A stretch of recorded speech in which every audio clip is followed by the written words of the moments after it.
I finished brushing my teeth with the new sonic toothbrush that Gloria bought me. I didn't see what was so fancy about it, but I wasn't going to object. The past few days had been amazing. I had been so afraid to tell her my secret. I had carried it for almost 20 years. How do you tell the woman you just moved in with that you like to wear diapers?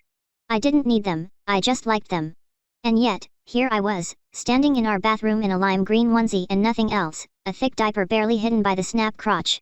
Pink plastic peeked out on either side and the bulge was very clearly there. I was still in shock, honestly. I had finally given my tear-stained confession 3 weeks ago. We'd been dating for a little over 2 years and had moved in together about a month ago, and then the packages started appearing. It was more than I could have dreamed. Every day was like Christmas. That night, Gloria had told me that she also had a confession, but it took some courage to work up to as well. She said she'd tell me soon. I swore to myself I'd be as accepting and loving about whatever she had to tell me as she had been for my dark secret. She had told me that she'd be home late tonight, but she expected me to be in the crib when she got home. One of the packages had been an inflatable crib. We blew it up and put it in the master bedroom, in the corner.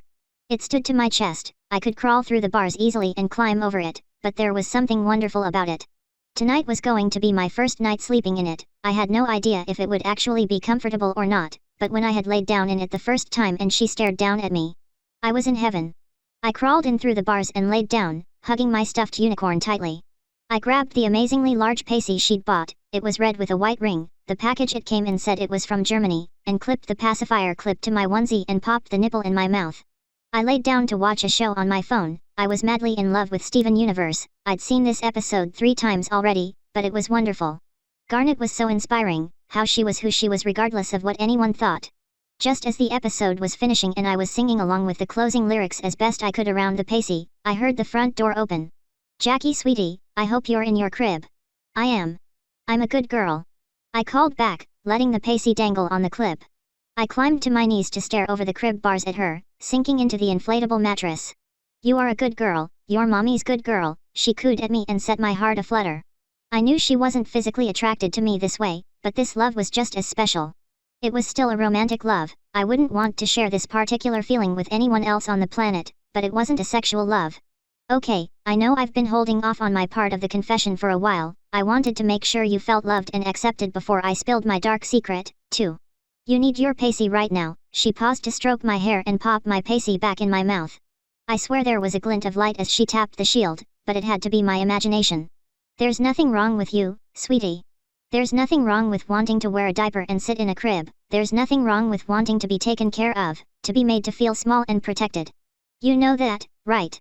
I nodded, tears forming unbidden in the corners of my eyes. She was saying the words I had been wanting to hear since I was a child. I had always wanted to wear a diaper. I had no idea why. I had asked my mother when I was young. I was 5 or 6, and she had mocked me and told me everyone would make fun of me. She had made me wear one of my little sister's diapers and stood me in front of the mirror, making me wet it while I stared at myself, the whole while she told me that it was wrong for me to want to be a baby, wrong and shameful. I felt the fear and shame grip my heart as I was suddenly 5 years old again in my mind's eye, but Gloria's soft touch brought me back to reality. "There's nothing wrong with you," she continued. "I like it when you're little. You have this innocent sweetness about you that I never knew I wanted. You're so darling and fragile. Your emotions are so close to the surface. You're sad, you're happy, and your emotions feel stronger this way. I love it. I love you. I'm happy you trust me enough to share this part of yourself. I'm happy to put you in a diaper and make you my little girl." She sat on the corner of the bed and stared at me, her dark brown eyes shining with love. She smoothed down a wrinkle in her hospital scrubs and pulled the tie out of her auburn hair, letting it fall past her shoulders. I loved it when she let her hair down. She was gorgeous. Gloria was a little heavy-set. She had some insecurities around that, but I loved her anyway. We were about the same height, but she had a few pounds on me. I was almost too thin. You could count my ribs when I stretched. She also had DD cups to my B cups. Hers wouldn't look good on me though, and they were amazing on her. People were mean to her a lot about her size, especially her family, but I was always there to help pick up the pieces. It wasn't from a lack of trying on her part. We'd done the same diet together. She just couldn't seem to lose the weight. It actually caused a little bit of static between us, because I lost 15 pounds in a month trying her diet, while she struggled to lose 5. I felt badly for her, not because of how she looked, she was gorgeous to me, but because of how other people made her feel. "There's a secret I have kept from you too," she said softly. "It's going to sound stupid, but I swear it's the truth. Everyone I've ever told has left me, so I've been afraid to tell you. I love you a lot, Jackie. I reached for the pacey to tell her I loved her too, but she put a finger to the shield. SHH, let me talk. You're too little to talk right now, just listen. The words sent a shiver down my spine. I'm Bruja, she said, looking down. It skips generations in my family, it skipped my mother and grandmother, they thought it was gone forever, but... Gloria looked like she was about to cry. I tried to spit out the pacey to console her, but it wouldn't budge. Trying to spit it out just led to me sucking on it. It'll be good for us. I have to get this energy out somehow, and this way, you get to experience a little something extra. She stroked my cheek. You're too little to get out of your crib alone, she said with a smile, and I knew I saw some light on her fingertips this time. I want to show you we can have fun with this, it's not all bad. She scooted back on our queen-sized bed. Come to mommy. She held her arms out to me.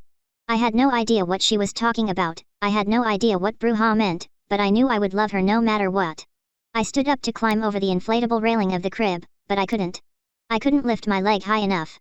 Gloria smiled at me. Come on, sweetie, come to mommy. Her arms were so inviting. I tried to sit down and crawl through the bars, but I just couldn't. It was like something was stopping me from leaving the crib. I sat back on my diapered butt, confused. Gloria came back to the crib and leaned down, helping me up by my armpits. With her hands under my arms, I was able to swing a leg out of the crib and stand next to her. I tried to ask her how, but I still couldn't talk around the pacey, nor could I spit it out. I was actually starting to get a little scared. She pulled me down on top of her on the bed and hugged me. It's okay, sweetie, be a big girl and use your words, she said as she pulled my pacey from my lips. Gloria, what just happened? I asked, my voice thick with fear. I told you, sweetie, I'm Bruja. A witch. I have the power to make people believe things that aren't true, make it real for them for just a little bit. Actually, I have to. If I don't, I get sick. We're going to find out if using it to make you happy has the same effect on me as what I normally need to do with it. That's my secret. Do you still love me? You're a witch? Like seriously? Hocus pocus and broomsticks and all that? That's not real, Gloria. Are you making fun of the secret I shared with you? Why would she make light of this? I bared a piece of my soul to her. If she couldn't take it seriously, I don't know what I'd do. This wasn't a joke to me. But it didn't look like it was a joke to her either. Her lips tightened with hurt and the smile faded from her eyes as she helped me back into the crib. I didn't resist, my emotions were in turmoil. No, Jackie, I'm not making fun of you. This is really hard for me to talk about, she frowned. Let's assume I'm 100% telling the truth. Would you love me if I were a witch? She was serious. Completely and totally serious. As I gazed into her gorgeous eyes, I could see the fear of rejection there. That feeling I knew all too well. I had shared my secret before and been mocked. Sharing it with Gloria had been terrifying and painful, but she loved me even though the desire I shared was ridiculous. I promised myself that I would go into this with love and acceptance, just as she and I was failing. Of course I would still love you. I looked her straight in the eyes and professed my love with all the sincerity I had in my body. I would never do anything to hurt this woman, the first person who ever really saw me for me. A tiny flame of fear kindled in my heart that I was causing her the very pain I was terrified of myself. Do you need to go to the potty? She asked me, not breaking the eye contact. A little bit, I confessed. This was a little frustrating, we were having a serious conversation, this wasn't the time to play our little game. I needed her to know that I was there for her, I didn't want her to hide behind my little feelings. I wanted her to know that she was loved in equal measure, but this is serious, Gloria. I don't want to hurt your feelings. I love you deeply, and if you're serious about this, I want you to know that I'm there for you. SHH, she stroked my cheek and the light was on her fingers again. You're too little for the potty, use your diaper. I felt a tingle where she touched me, that traced its way down my body, into my diaper. What? I asked, and felt that my diaper was growing warm. I put my hand between my legs and felt the padding swelling up under the onesie. Did I just? You're too little to stand by yourself, she booped me on the nose and my legs collapsed. I stared up at her from the inflatable mattress of the crib. The glow was still fading from her fingertip, there was a faint red hue to the light. I tried to stand up but my legs wouldn't listen. I started to panic. I couldn't stand. Gloria, what's going on? Why can't I stand up? I couldn't keep the panic from showing in my voice, but she looked completely calm, the fear was fading from her face, she was Gloria again. Because you're so little, silly. You're just my tiny, little, baby girl. Isn't that what you always wanted? You like being little. I do like being little, are you saying you can take away my bladder control? My ability to walk? You can make me your baby. I couldn't believe the words that were spilling from my lips, but I could feel that nervous joy growing in my stomach. Butterflies. It was impossible, but I wanted it so badly. Yes, sweetie. How does that make you feel? She was probing, her tiny core was vulnerable, she was serious about what she was sharing. This was real. The possibilities were incredibly exciting and terrifying at the same time. But in her question, there was fear. If I responded with fear as well, it would break her. Can I stop you? I couldn't keep the tremor from my voice entirely, nor could I keep the blush from my cheeks. I didn't honestly know how I wanted her to respond. Do you want to? There was a touch of sadness in her voice, that fear of rejection. She was placing her secret heart in my hands and hoping against hope that I didn't crush it. I sat on my squishy bottom and thought about the implications of her supposed power. My diaper was warm and comfy and I didn't have to struggle to wet it. It was electric, my heart was pounding in my chest. I had wet a diaper for the first time just 2 days ago, it was so hard. I had to imagine I was sitting on the toilet for minutes before I could finally go. Gloria had teased me about it as she changed me. Having her touch me and then just wetting, even if it wasn't magic, it was magical. It was hard to believe, but it was hard to deny too. No, I grinned, but, if I wanted to, could I? Or can you use it as a punishment? Oh, someone wants to be bratty, hi. A smile spread across her face as well, with a glint of playfulness in her eye. She saw me. Of course she saw me, Gloria knew me better than any other person on the planet. She loved me, despite all my imperfections. She saw me for who I was, in a way that no one ever had before. And she accepted me. Maybe, may I please? My heart surged in my chest. For some reason, I wanted her to make me little. I didn't understand the desire, but it felt amazing. Let's see, you already can't get out of your crib, you can't stand up or walk, and you have no bladder control, what else do you want to lose? Can you take my words? My pulse was racing, this was too good to be true. If I was dreaming, I didn't want to wake up. If your tantrums get out of control, yes I can. I can render you completely mute or I can leave you with just a few words. Is someone feeling fussy? Gloria reached forward and pinched my cheek playfully. I'm going to make a big bottle for you to drink and you're going to drink the whole thing without fuss, right? No.